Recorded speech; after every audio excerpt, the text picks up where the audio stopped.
ఆంధ్రప్రదేశ్ రాజకీయాల్లో దేశం మొత్తం ఒక రకమైతే ఆంధ్రప్రదేశ్లో చాలా ప్రత్యేక పరిస్థితులు, అబద్ధాన్ని నిజం, నిజాన్ని అబద్ధం, రకరకాల పరిస్థితుల్లో కులం కార్డు వాడటం అనేది విపరీతమైన ధోరణిలో ఇప్పటికీ కొనసాగుతూనే ఉంది. మీ పార్టీకి సంబంధించిన మీ పార్టీ నాయకులు రామకృష్ణ గారిని కమ్మకులం అని చెప్పేసి సోషల్ మీడియాలో ట్రోల్ చేయటం, అట్లా ఇప్పటికీ ఆ కులం రాజకీయం ఇప్పటికీ జరుగుతూనే ఉంది. నిన్న ఎవరో ఒక ఊళ్ళో ఒక 2 కుటుంబాలకు సంబంధించిన 2 కులాలకు సంబంధించిన గొడవ, దాన్ని ఇటు పవన్ కళ్యాణ్ని, అటు చంద్రబాబు నాయుడు ప్రభుత్వాన్ని, చంద్రబాబు నాయుడు కులాన్ని, పవన్ కళ్యాణ్ కులాన్ని దూషిస్తూ కమ్మ అధికారంలోకి రావడం కోసం కాపులు పనిచేస్తే కాపులను మోసం చేశారు, పవన్ కళ్యాణ్ కూడా చంద్రబాబు నాయుడు మోచేతి నీళ్ళు తాగుతున్నాడు అనేలాంటి ఒక విష ప్రచారాన్ని పూర్తి స్థాయిలో గత 2 రోజుల నుంచి విపరీతంగా జరుగుతుంది. రాజకీయాల్లో నీతి లేనప్పుడు ఇట్లా దిగజారుడు పడినటువంటి అవసరం ఉంటాయి. రాజకీయాల నీతి ఉంటే ఇది రాదు, కులాల ప్రభావం రాదు. నీతి తగ్గిపోయింది. నీవు పదవి కోసం కులాలను ఉపయోగించుకొని, ప్రాంతాలను ఉపయోగించుకొని పైకి వచ్చిన తర్వాత ఇవన్నీ మనకి ఎంటబడుతూనే ఉంటాయి. దానిలో భాగమే ఇప్పుడు నిజమే, చంద్రబాబు నాయుడు నేను తిరుపతి మాకు పరిచయం ఉంది, స్టూడెంట్ డేసి పరిచయాలు ఉన్నాయి. అంటే పరిచయం ఉన్న పరిచయమే. రాజకీయాల్లో కలిసినప్పుడు కలిసి ఉంటాం, రాజకీయాలు విడిపోయినప్పుడు విడిపోతుంటాం. ఆయన కాంగ్రెస్ పార్టీ రాజకీయాలప్పుడు నేను ఇప్పుడు దాని జరుగుపోలే.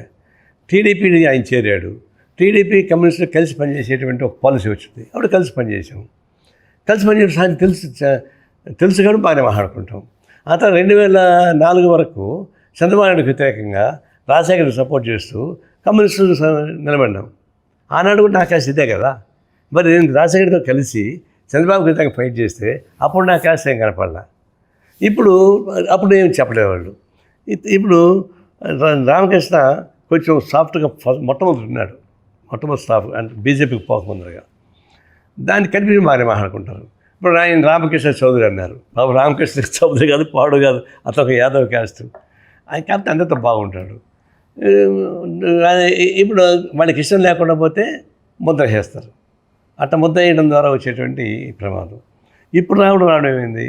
నిజమే, ఒకప్పుడు కమ్మాస్కి తెలగాసుకి కొన్ని ప్రాంతాల్లో గొడవ ఉన్నమాట వాస్తవమే, కానీ మామూలు గొడవ ఉంటుంది అది. ఇప్పుడు రాజకీయాలు జోడించారు.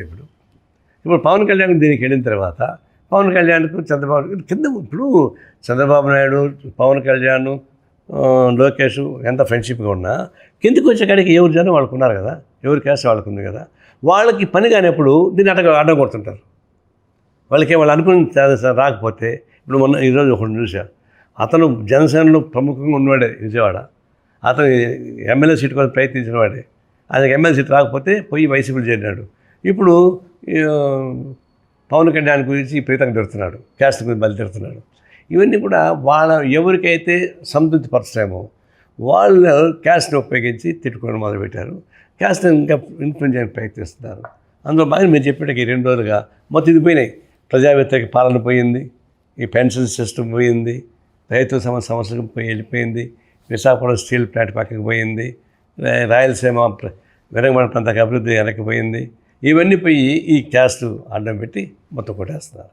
అంటే అసలు సమస్య పక్కదాన్ని పెట్టడానికి ఉపయోగపడే పద్ధతిలో ఈ క్యాస్ట్ని తీసుకు అడ్డం పెడుతున్నారు. ఇది చాలా ప్రమాదకరమైన ద్వారా అది వాటిని ఖండించాలి జాగ్రత్తగా వాళ్ళు.